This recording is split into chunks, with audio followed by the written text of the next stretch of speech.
오늘 우리가 함께 은혜 받은 하나님의 말씀은 요한일서 2장 12절 말씀부터 17절 말씀까지 되겠습니다. 요한일서 2장 12절 말씀부터 17절 말씀까지입니다. 자녀들아, 내가 너희에게 쓰는 것은 너희 죄가 그의 이름으로 말미암아 사함을 받았으며, 아비들아, 내가 너희에게 쓰는 것은 너희가 태초부터 계신 이를 알았으며, 청년들아, 내가 너희에게 쓰는 것은 너희가 악한 자를 이기었음이라. 아이들아, 내가 너희에게 쓴 것은 너희가 아버지를 알았으며, 아비들아, 내가 너희에게 쓴 것은 너희가 태초부터 계신 이를 알았으며, 청년들아, 내가 너희에게 쓴 것은 너희가 강하고 하나님의 말씀이 너희 안에 거하시며 너희가 흉악한 자를 이기었음이라. 이 세상에나 세상에 있는 것들을 사랑하지 말라. 누구든지 세상을 사랑하면 아버지의 사랑이 그 안에 있지 아니하니, 이는 세상에 있는 모든 것이 육신의 정욕과 안목의 정욕과 이생의 자랑이니 다 아버지께로부터 온 것이 아니요 세상으로부터 온 것이라. 이 세상도 그 정욕도 지나가되 오직 하나님의 뜻을 행하는 자는 영원히 거하니라. 아멘. 심리학자들이 자주 말하는 단어가 있는데 성인 아이라는 말입니다.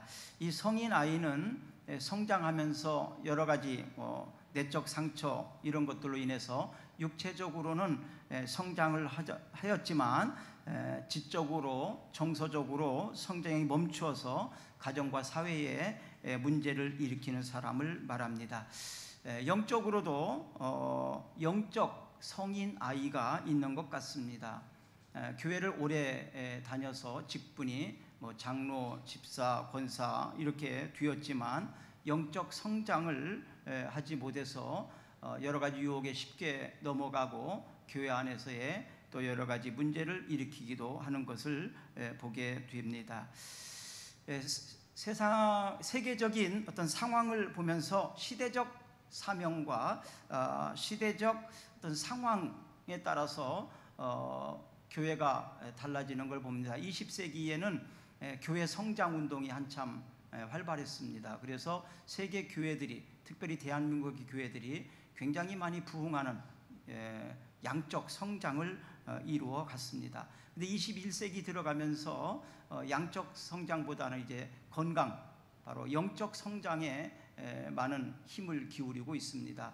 과거에 우리들은 그 물질을 모으고 집을 사고 이런 것에 치중했다면 요즘에는 건강을 더 귀하게 여기는 시대이기도 합니다.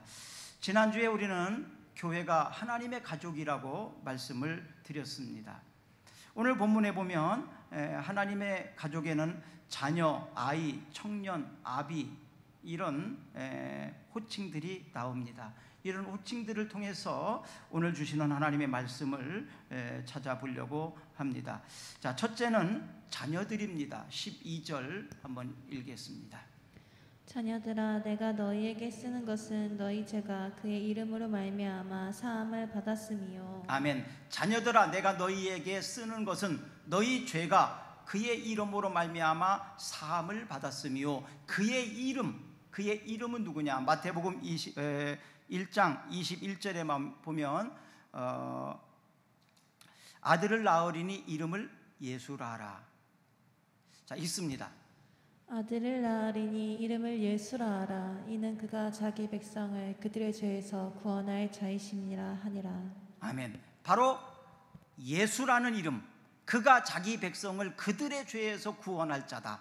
예수라는 이름의 뜻이 바로 그런 뜻이고, 그 예수님께로 말미암아 우리의 모든 죄가 사함을 얻었다는 얘기입니다.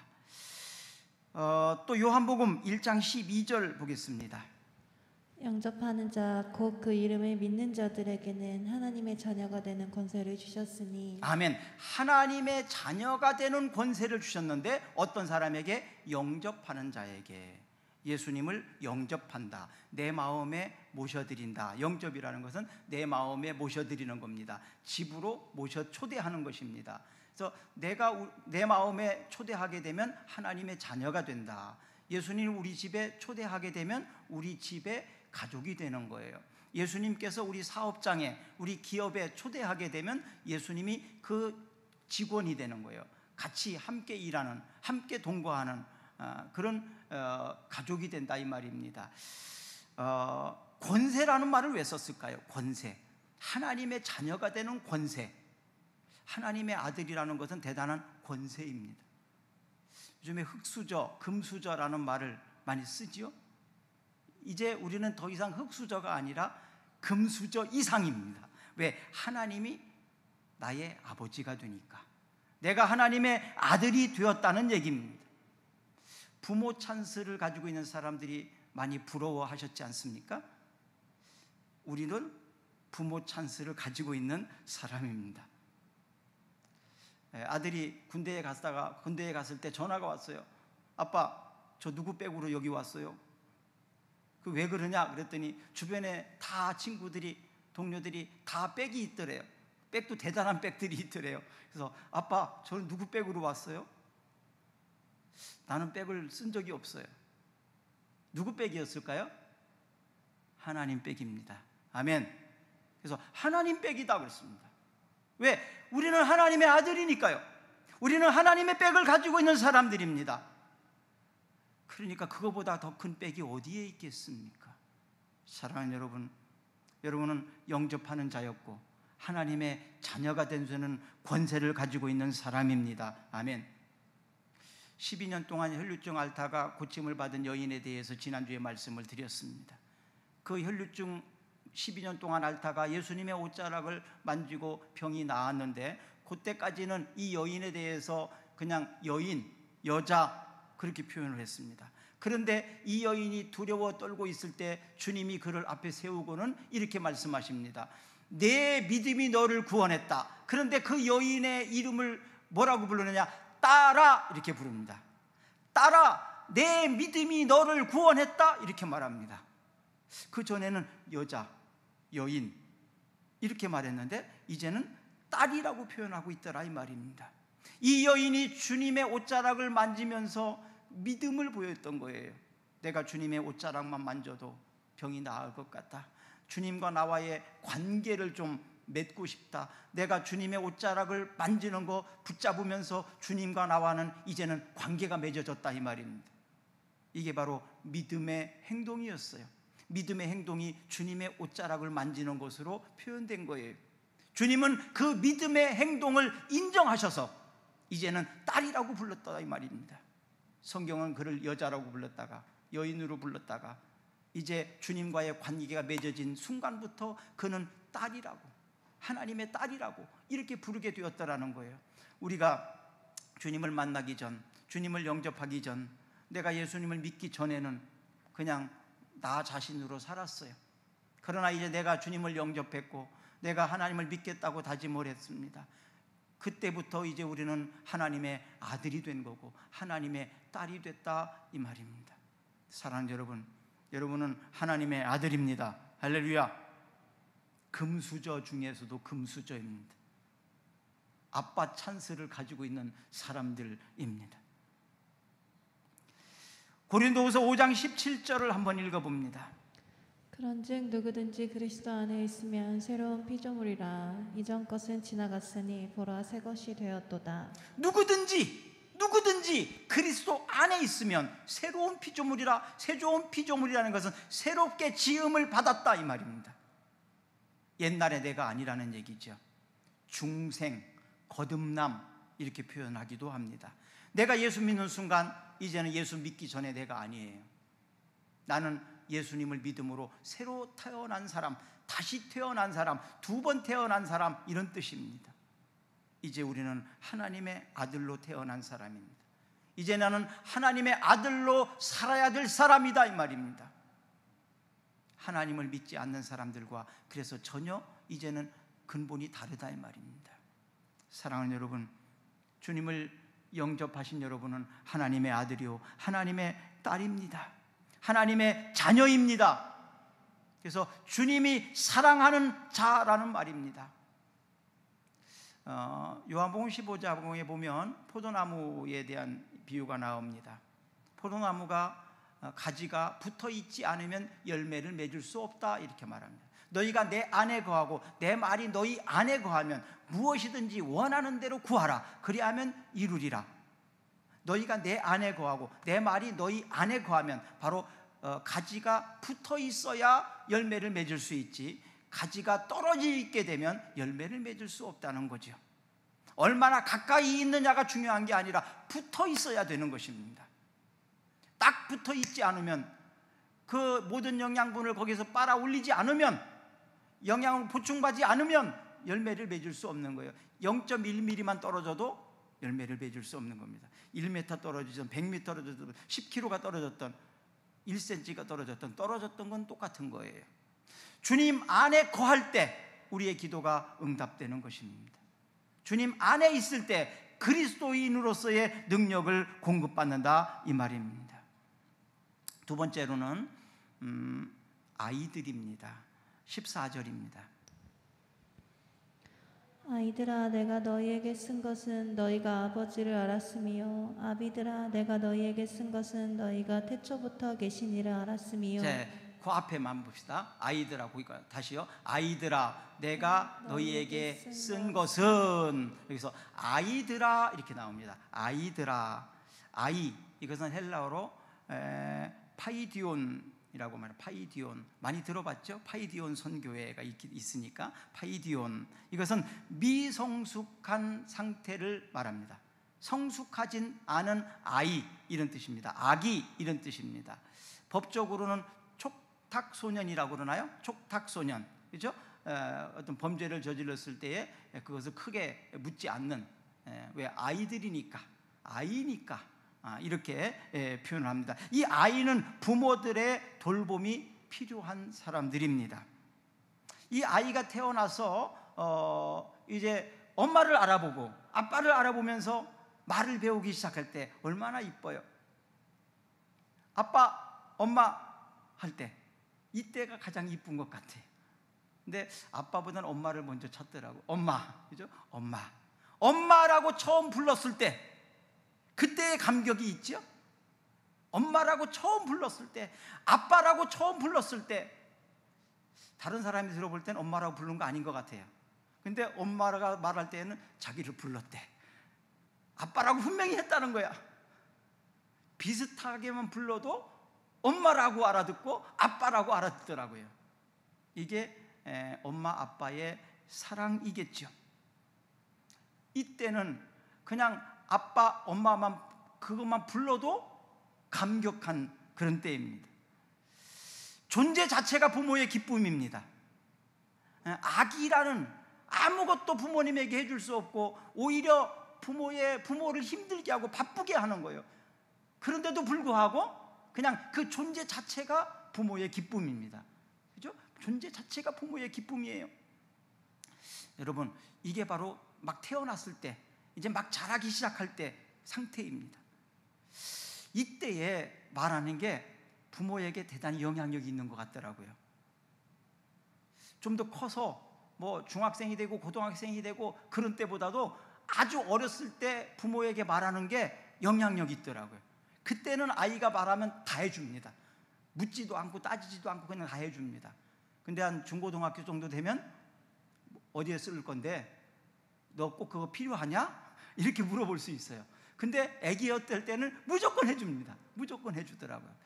그래서 제가 기도도 바로 뭐 권사님이 되고 집사님이 되고 목사님이 되고 그래야만 기도 응답이 센 것처럼 생각을 하는데, 물론 뭐 기도를 많이 하니까 그런 거고요. 아기였을 때 기도가 하나님 앞에 상달된다는 것을 좀 알아야 됩니다. 내가 이제 예수 믿은 지 얼마 안 되지만, 내가 예수님을 영접한 지 얼마 안 되지만, 교회 나온 지 얼마 안 되지만, 그러나 아빠, 엄마 그러면서 말할 때 다 들어주잖아요. 그러니까 일단 예수님을 믿게 되는 그 순간부터 기도가 중요하다. 그래서 기도를 가르쳐 줘야 됩니다. 말하는 걸 가르쳐 줘야 되잖아요. 아이들에게 누가 가르칩니까? 선생님이 와서 가르치나요? 아니요. 언니, 오빠, 형, 부모님, 이런 사람들이 가르쳐 주는 거예요. 그러면서 그 형이 말하는 거, 언니가 말하는 것들을 통해서 말을 배우게 됩니다. 뭐 말에 대해서 다 배우죠. 그래서 그거를 배워가지고 따라하는 거예요. 따라서 하는 겁니다. 그래서 먼저 믿은 사람들이 기도의 모범을 보여줘야 됩니다. 기도를 가르쳐 줘야 됩니다. 기도는 이렇게 하는 거야. 힘들고 어려운 일이 있을 때 이렇게 기도해. 그러면서 가르쳐 줘야 됩니다. 왜? 잘 모르니까요. 말을 안 배우면 모르잖아요. 그러니까 가르쳐 줘야 돼요. 그냥 하라고만 하지 말고 따라 해보라고, 이렇게 하는 거라고. 그러면서 좋은 형이나 좋은 언니는 동생들에게 말을 잘 가르칩니다. 차근차근 잘 가르칩니다. 그러면 말을 예쁘게 잘 배우게 돼요. 누구에게 말을 배우냐에 따라서 말하는 태도가 다릅니다.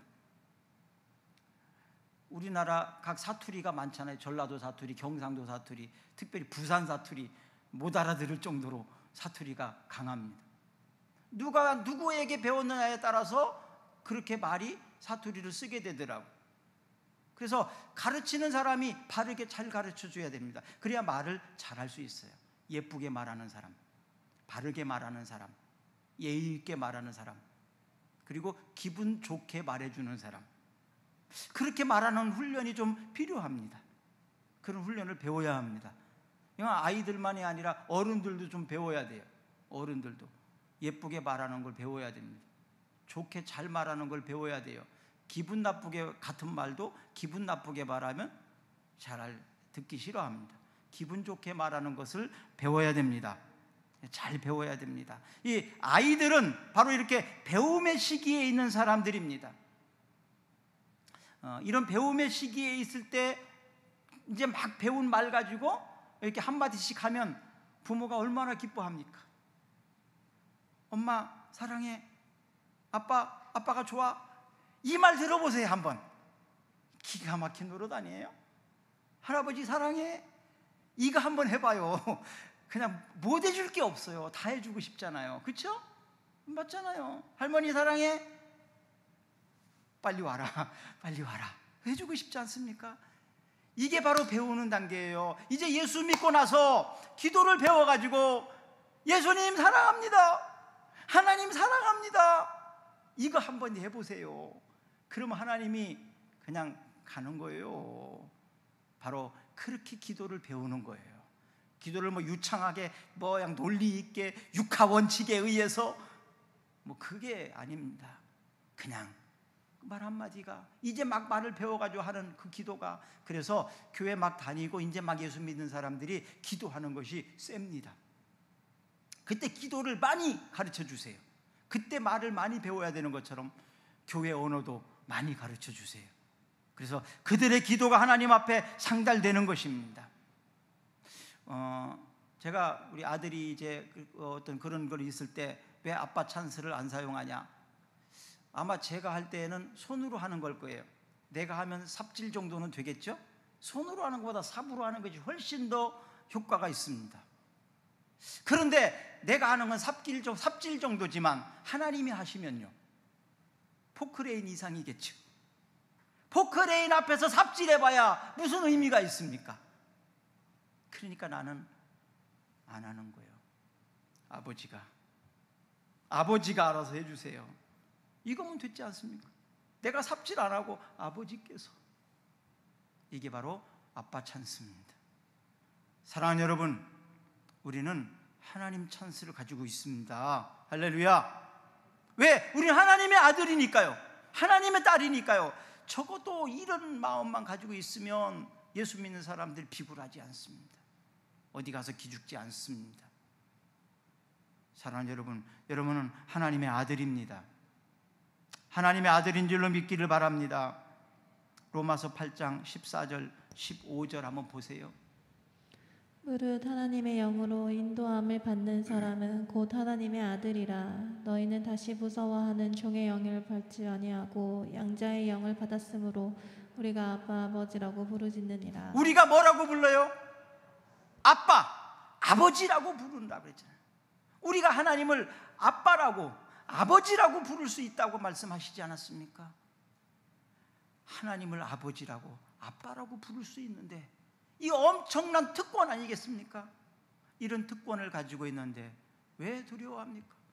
혈류증 앓던 여인이 12년 동안 고생하다가 예수님 앞에 나음을 받고, 딸아 두려워하지 마라, 따라라고 말을 주님이 친히 말씀하시지 않습니까? 오늘 또 로마서에도 8장에도 분명히 하나님께서 말씀하시지 않습니까? 우리가 아빠, 아버지라고 부를 수 있다고.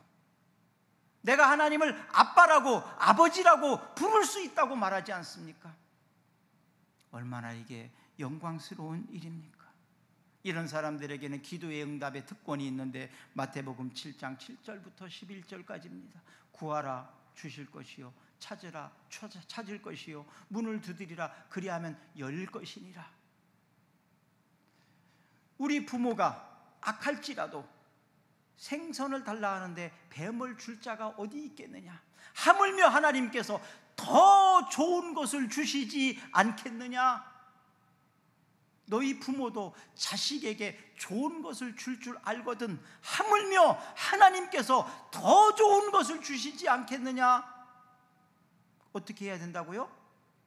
구하라, 찾으라, 문을 두드리라. 기도입니다.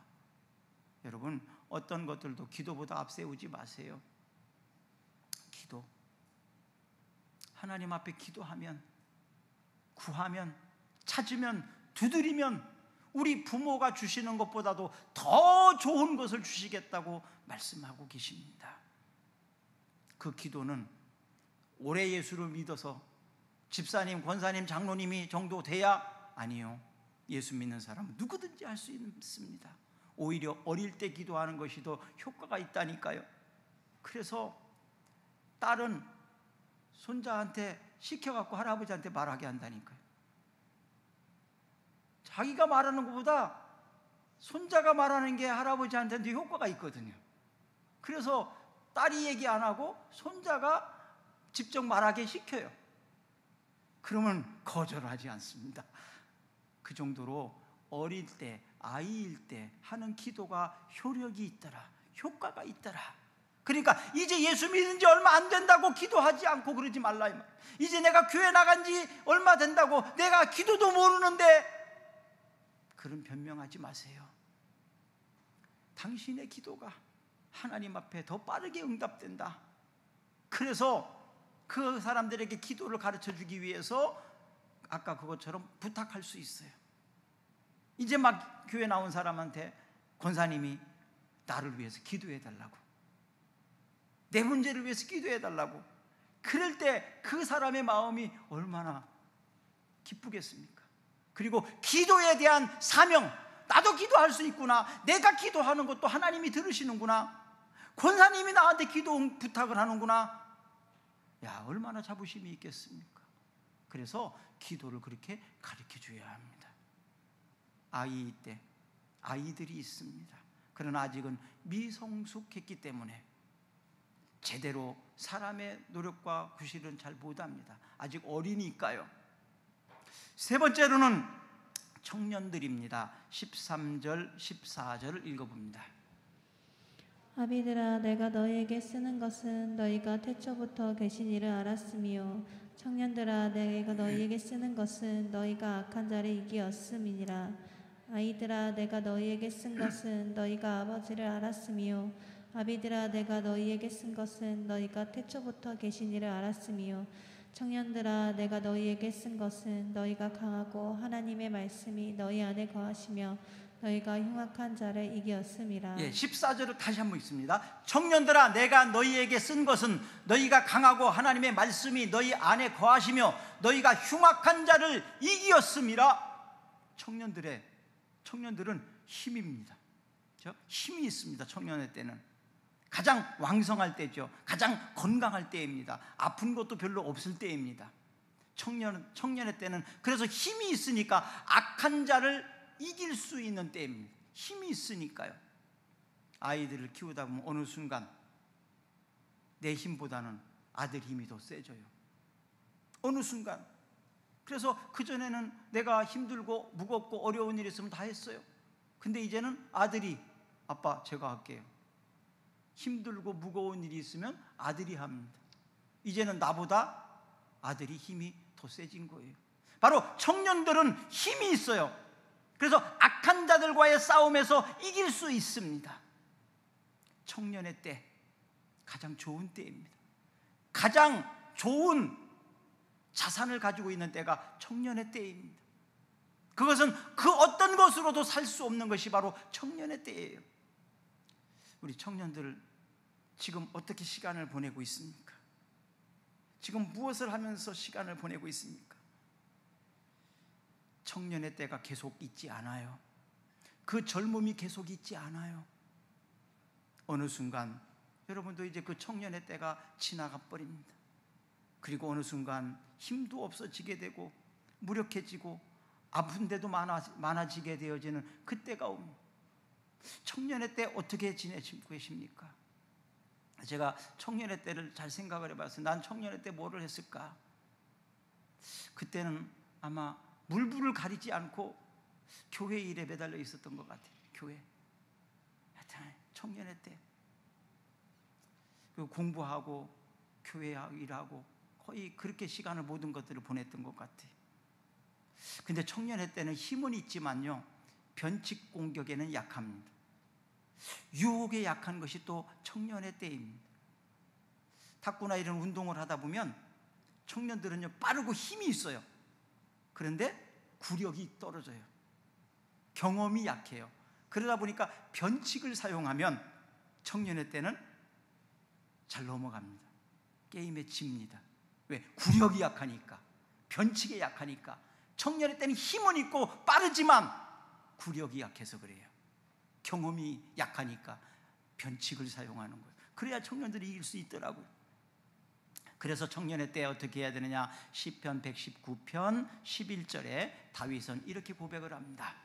내가 주께 범죄하지 아니하려 하여 주의 말씀을 내 마음에 두었나이다. 아멘. 쉽게 넘어져 가니까, 쉽게 유혹에 넘어가 버리니까, 그래서 내가 범죄하지 않기 위해서 주의 말씀을 내 마음에 두었나이다.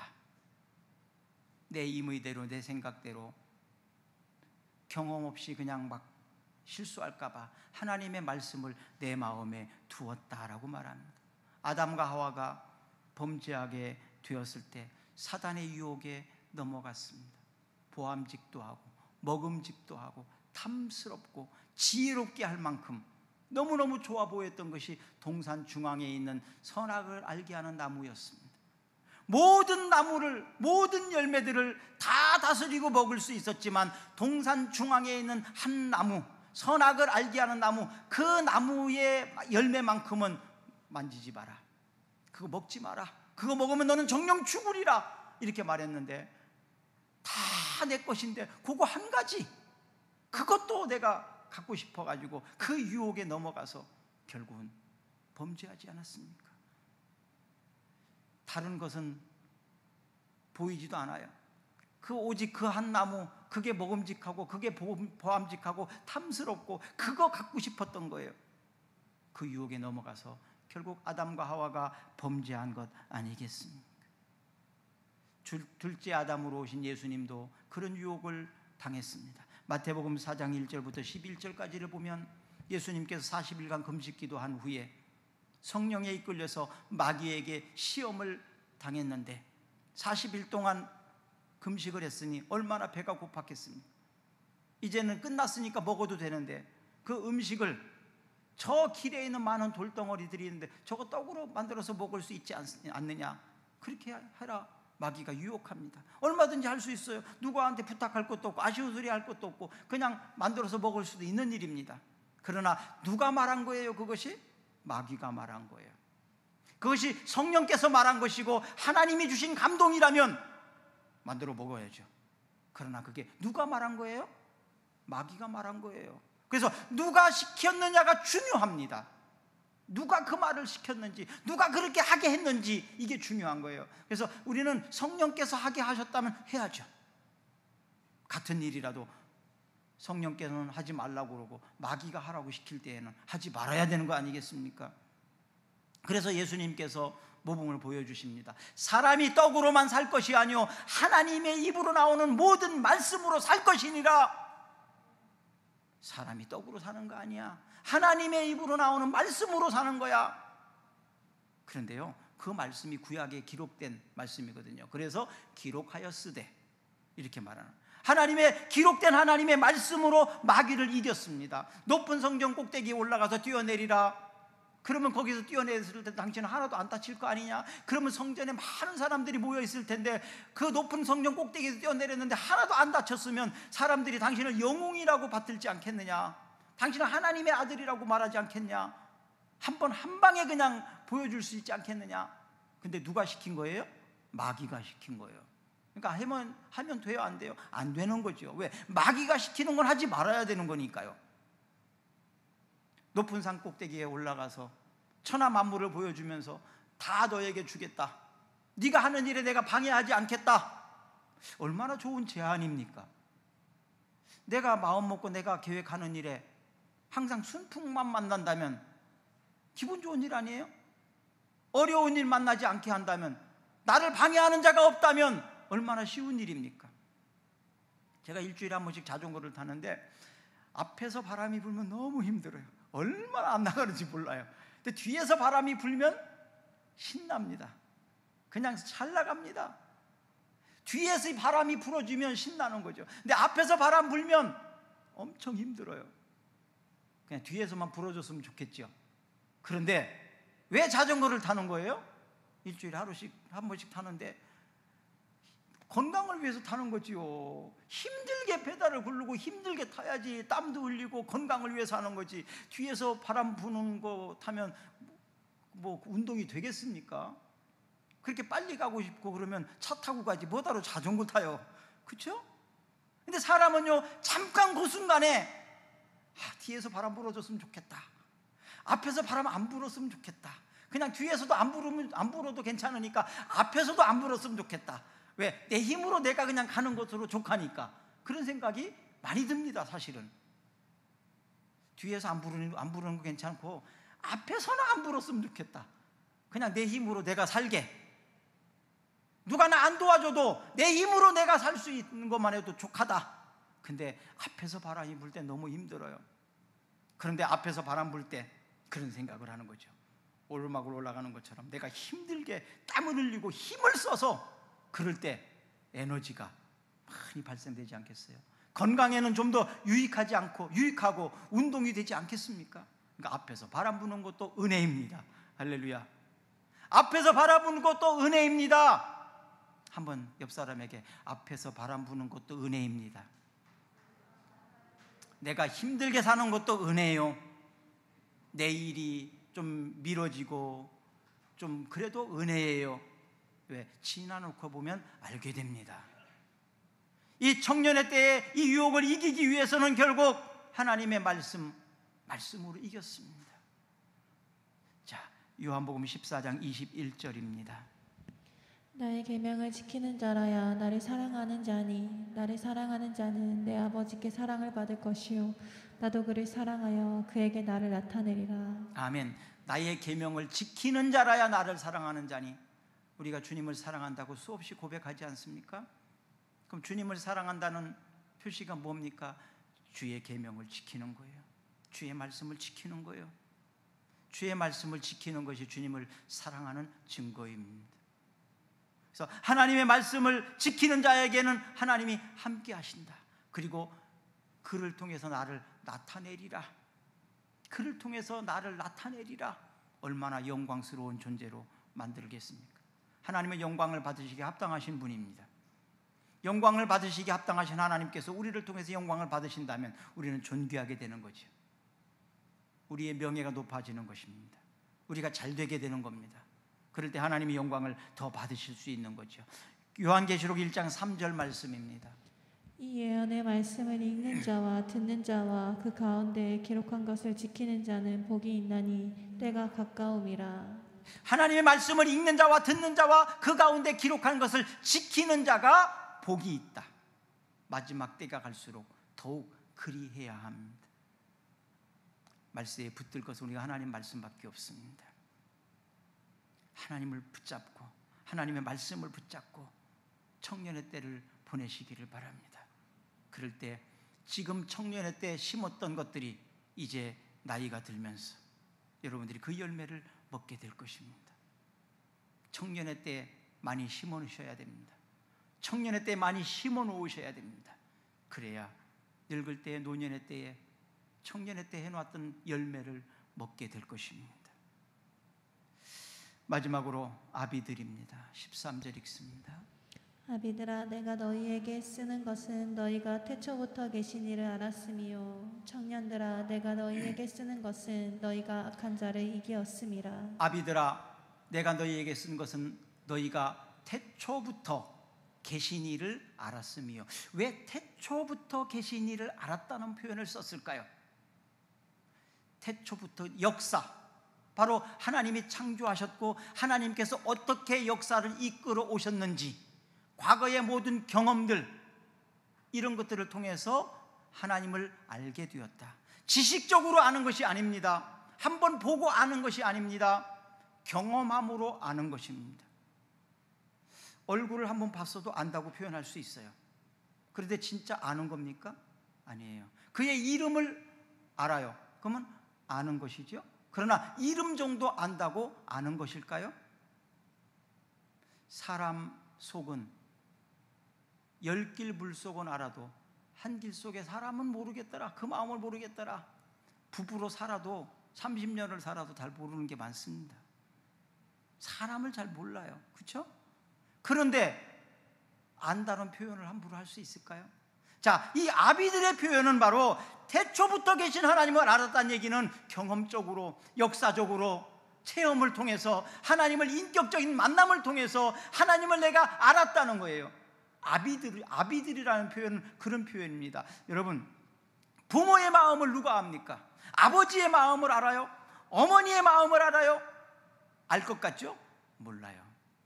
결혼해서 아이를 낳아서 아이를 키우면서 그때 하는 말이 엄마를 조금 알 것 같아. 엄마도 나를 이렇게 낳아서 나를 이렇게 키웠어? 피를 흘리고 눈물을 흘리고 밤잠을 자지 않으면서 그렇게 키운 것이 자식 아닙니까? 애를 낳아서 자식을 키워보니까 우리 엄마가 나를 이렇게 키웠구나, 이렇게 힘들게 내가 나를 키웠구나, 내가 이렇게 소중한 존재였구나 우리 어머니에게. 그때 조금씩 알아. 이제 조금씩 철든다고 그러는 거죠. 그래서 애를 낳아서 키워봐야 부모 마음을 안다고 그래요. 애를 낳아서 키워보지 않으면 절대 부모 마음을 알지 못한다고 그래요. 왜? 경험해보지 않아서. 애를 낳아서 부모의 마음을 알한다는 것, 그것이 바로 아비의 심정입니다. 부모의 심정이죠. 왜? 내가 자식을 낳아서 키웠다는 얘기는 부모가 된 거 아니에요. 내가 부모가 되니까 부모의 마음을 조금 알겠더라. 다 알지 못해요. 그래도 다 알지 못해요. 아비들이라는 것은 바로 그런 상태입니다. 아비들아, 하나님의 마음을 이제 내가 조금 알 것 같다. 그런 표현입니다. 교회에도 이 아비의 수준에 있는 사람, 그런 사람들이 있어요.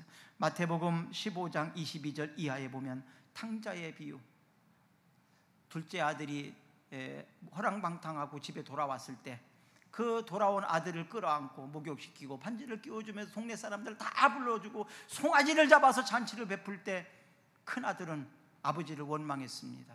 아니, 내 생일 때는 한 번도 그렇게 동네 잔치를 해본 적이 없으면서 자기 재산 다 가지고 가가지고 아버지 것까지도 다 말아먹고 거지가 되어서 돌아온 그 아들한테 저렇게 동네 제사를 하냐고, 동네 잔치를 하냐고 원망스러웠습니다. 아버지 밑에서 충성스럽게 땀 흘리고 일한 나는 뭐야 그러면 원망스러웠어요. 큰아들이. 그때 아버지의 마음을 모르는 거죠. 큰아들은 아버지의 마음을 몰라서 그래요. 예, 이것이 다 네 거 아니냐? 아버지는 그렇게 말합니다. 야, 이것이 다 네 거 아니냐? 네가 아비의 마음을 아냐? 여러분, 아비의 마음을 가지고 있습니까? 교회도 아이들을, 청년들 수준에 있는 사람이 있고 아비 수준에 있는 사람이 있어요. 아버지의 마음을 가지고 있는 교인들이 있어요. 아버지의 마음.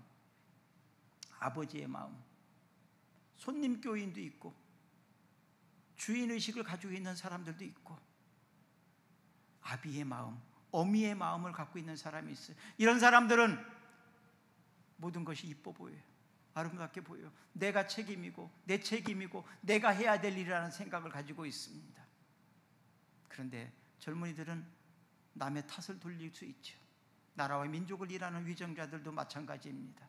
아비의 마음을 가지고 정치하는 사람이 있고 아이의 마음으로 철부지처럼 망아지처럼 뛰어다니는 자기만을 위해서, 자기 먹을 것을 위해서, 자기 욕심을 채우기 위해서 뛰어다니는 사람도 있습니다. 어떤 사람이 어른입니까? 아비의 마음. 고린도전서 4장 15절에 보면 한번 읽어봅니다. 그리스도 안에서 일만 스승이 있으되 아버지는 많지 아니하니 그리스도 예수 안에서 내가 복음으로써 너희를 낳았습니다. 이 말씀은 사도 바울이 한 말이에요.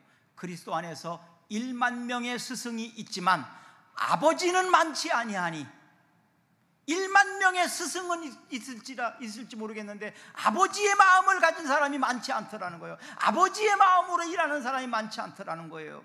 아버지의 마음으로. 우리나라 위정자들이, 정치인들이 아버지의 마음을 가지고 돌아봤으면 좋겠어요. 아버지의 마음으로. 교회에서도 아버지의 마음을 가진 사람이 많아야 됩니다. 사도 바울은 이는 영적 아버지의 마음으로 일했대요. 그리스도 예수 안에서 내가 복음으로써 너희를 낳았음이라. 내가 너희를 낳았음이라. 전도해서 양육했다는 얘기죠. 내가 전도해가지고 내가 양육해 본 사람은 한 영혼이 얼마나 귀한 존재인지를 알게 돼요. 내가 아이를 낳아서 키워본 사람은 자식이 얼마나 소중한지 알죠. 그 어떤 것하고도 바꿀 수 없어요. 비교할 수 없어요. 여러분, 내가 전도해서 양육해서 집사가 되고 권사가 되고 목회자가 되고 그랬을 때에 아비의 마음을 조금 가지게 됩니다. 가지게 됩니다. 그럼 아비의 마음을 가지고 노심초사 걱정하며 기도해주고, 이게 아버지의 마음이거든요. 교회에서도 성도들 한 사람 한 사람 사실은 아비의 마음을 가지고, 오늘날 대형교회가 되면 사실 이게 쉽지 않아요. 집사님들 이름도 모르잖아요. 얼굴도 모르지 않습니까? 그래서 저는 크게 대형교회는 그렇게 좋아하지 않게 됐더라고요. 어떤 개인의 욕심으로는 그렇게 되면 좋겠지만 그건 아닌 것 같아요. 내가 우리 교인들 한 사람 한 사람 이름을 알고 그 한 사람의 상황과 형편을 알면서 기도해주고 정말 내가 양육할 수 있을 만큼, 그게 저한테는 맞는 것 같다라는 생각이 좀 들더라고요. 그래서 우리 꿈사랑교회 등록된 모든 사람들 한 사람 한 사람 내가 어떤 경우에는 만날 수도 있고 전화할 수도 있지만 그렇지 않다 할지라도 끊임없이 여러분들을 위해서 기도하고 있습니다. 우리 재직들이 또 그런 기도하는 거예요. 아비의 마음으로, 목자의 마음으로 선생님들이 학생들을 위해서 그렇게 기도해야 됩니다. 왜? 내 자식을 위해서 내가 기도하는 누가 하겠습니까? 그래서 기도하는 어머니가 되셔야 합니다. 이런 사람들이 많으면 그 교회는 아비가, 부모가 많은 거예요. 그런 교회가 성숙한 교회입니다. 우리 집사님들은 이제 청년이 아니에요. 아비의 마음을 가져야 합니다. 재직의 마음. 그래서 명목상의 교인이 아니고 경건의 모양은 있으나 능력이 없는 사람이 아니고 정말 아비의 심정으로, 아비의 마음으로 함께 성숙해가는 교회가 되어야 할 것입니다. 미성숙한 사람은 대접받기를 좋아합니다. 자기밖에 모릅니다. 그러나 성숙한 사람은 대접하기를 좋아합니다. 배려하는 마음을 더 갖게 됩니다. 오늘 이제 교회를 오랫동안, 예수님을 오랫동안 믿은 여러분, 빨리 아비의 마음을 가지십시오. 그리고 아비가 되고 싶다고, 나도 아비처럼 낳고 싶다고, 양육하고 싶다고 그런 소망을 가지십시오. 그럴 때 하나님께서 아비의 마음으로, 아비와 같이 여러분들에게 사람을 맡겨주시고 부담하게 하실 것입니다. 우리 교회가 또 그렇게 성숙해질 때 하나님이 교회에 부흥도 주실 때 진정한 부흥이 될 것입니다. 감당할 수 있는 준비된 우리가 되고 교회가 되고 여러분 사업장과 기업과 개인이 되셔서 맡겨졌을 때 충성스럽게 감당해낼 수 있는 우리 모두가 되어지기를 주의 이름으로 축복합니다. 아멘. 우리가 같이 한번 기도합시다. 이 시간 여러분들의 가정을 위해서, 자녀를 위해서, 또 나라를 위해서, 교회를 위해서 아비의 심정으로 기도하시기를 바랍니다. 이제 예수님을 겨우 알았다면 아이들도 기도할 수 있습니다. 아이들이 하는 기도가 하나님께서 기쁘게 받으십니다. 우리의 기도를 하나님이 들으십니다. 우리가 하나님 앞에 드릴 수 있는 것은 무엇이겠습니까? 변치 않는, 흔들리지 않는 우리의 결단입니다. 하나님, 제가 하나님 앞에 의롭게 되기를 원합니다. 또 우리가 하나님 앞에 의를 지키기를 원합니다. 하나님이여, 우리를 아비로 쓰시옵소서. 우리를 통해서 이 나라와 이 민족이, 교회가 부흥되기를 원합니다. 또한 저들의 사업장이, 저들의 일터가 하나님이 지키심으로 부흥되고 성숙하고 성장하고 잘 되기를 원합니다. 하나님 도와주시옵소서. 예수님 거룩하신 이름으로 기도드리옵나이다. 아멘. 다 같이 일어나서 찬양하겠습니다.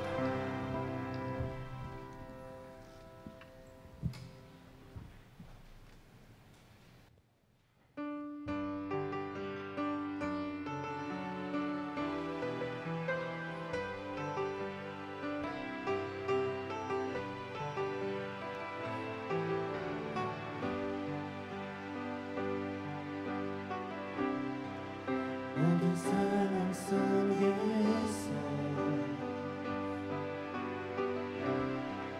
주를 찬양할지라.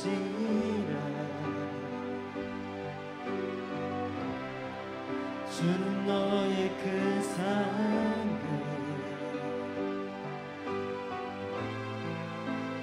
그로움이시라.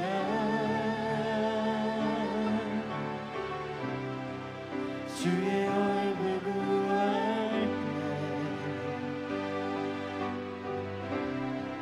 주의 영을 부으사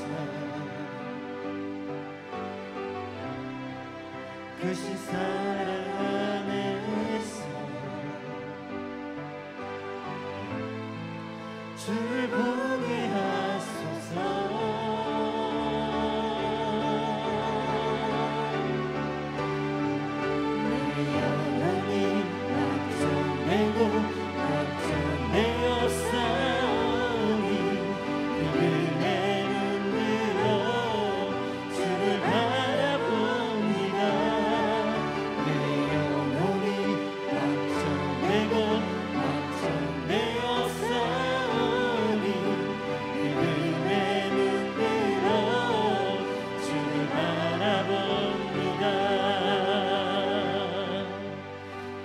찬양할 때 주의 나라 힘이 임했네. 주의 영원한 나라 주 보게 하소서. 내 영혼이 확정되고 확정되어 싸우니 은혜를 빌어 주를 바라봅니다.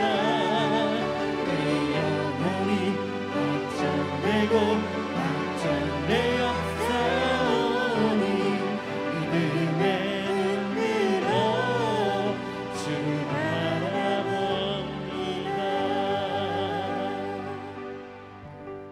영접하는 자, 곧 그 이름을 믿는 자들에게는 하나님의 자녀가 되는 권세를 주셨으니 내 영혼이 하나님의 아들로, 하나님의 딸로 확정되게 하심을 감사합니다.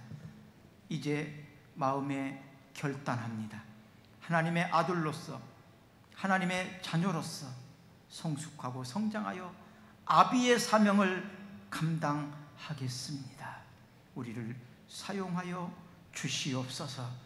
지금은 우리의 죄를 대속하시고 십자가에서 하나님과 화목하게 하신 예수님의 무한하신 은혜와 만족의 근원이 되시는 하나님의 극진하신 사랑과 우리와 늘 함께 하셔서 복이 있는 사람이 되도록 도와주시고 우리를 통해서 일하시는 성령님의 그 크신 은혜가 여기에 있는 모든 성도들과 저들의 가족과 저들의 기업과 사업장과 이 나라와 민족 위에 영원토록 함께 하시기를 간절히 축원하옵나이다. 아멘.